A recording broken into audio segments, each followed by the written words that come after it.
राम राम राम राम म्हणलं. राम राम.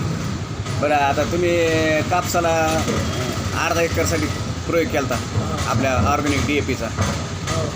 तर किती झाला कापूस? आम्हाला पावणे 5 क्विंटल नेला अर्धा एकरला. मग खतं किती वापरले आपले? खतं काय नाही, एकच पोतं टाकले. एक पोतं टाकले आणि एक सरकारी रेगाटीला एक पोतं सरकारी पेरलं. सरकारी पेरलं आपलं एकच पोतं पडलं. एकच पोतं. आणि आपल्या RPSच्या फवारण्या किती झाल्या?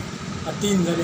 मग दरवर्षी तुम्ही फवारण्या RPS सोडून किती करावं लागत होता फवारण्या? बाकी मी त्या सगळं 3च करतो, मला पण त्याचं जास्त औषध खर्च होतो. जास्त खर्च होतो. हां. मग आता हे कसं वाटलं तुम्हाला? हे चांगलं वाटलं आम्हाला. कशाने चांगलं वाटलं तुम्हाला? कारण की आमच्या 2-3 फवारण्या तो पण काही रोग पडला नाही, काही नाही. हां आणि पुन्हा खत बी थोडं पेरलं हां पहिल्या वर्ष म्हणून, हां.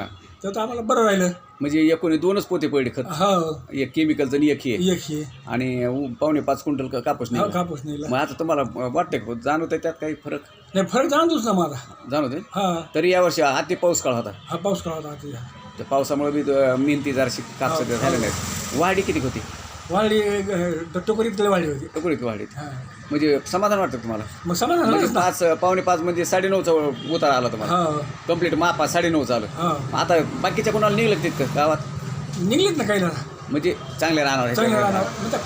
खत जास्त पेरते सरकारी. हा, ते सरकारी खत 5-5, 6-6 पोते खत पेरतात. आता 5 पोते मग कुठं, आपलं 6 समजा- पोते कुठं, मग आपलं 2 पोते कुठं. 2 पोते कुठं. हा. बरं, फवारण्या 3च 3च. आणि रोग नाही त्यात. हा. तर अशा पद्धतीने आज सांगायला आलेत. त्यांना चांगला रिझल्ट आला आणि समाधान वाटलं त्यांना. आता इथून पुढे वापरणार नाही शेती? नाही वापरणार. कशामुळं? हे खर्च कमी होतो ना. हां, हे महत्त्वाचं आहे. सुरुवातीला तुम्ही म्हणायचं ते खत महाग वाटतं तुम्हाला, महाग वाटते. पण आता परत मेहनताना त्याची कमी वाचली हा, तुम्हाला. कमी वाचली. 3-3, 4-4, 5-5 पोते टाकायला मग तितकं मनुष्यबळ वाढत ना तुमचं. तितकं खत टाकले हे बी उत्पन्न वाढतच ना. तितकं वाढणच ना. हा, बघू ना आता आयडिया खाली आम्ही जास्त आता वाढू बघू. पूर्ण ताकदीने वापरायचं. बघू असे 5 पोते पिरून बघू काय फरक पडतो बघू. हा, तर अशा पद्धतीने चांगला रिझल्ट बसला यांना. हा. थोडक्यात त्यांनी अनुभव घेतला, तर चांगला अनुभव आला त्यांना. तर तुमचं नाव गाव आणि पत्ता सांगा. रामप्रसाद आश्रवा लांडे, राहणार बरमपूर, बरं. तालुका जिल्हा बीड. धन्यवाद मुलाखत दिल्याबद्दल.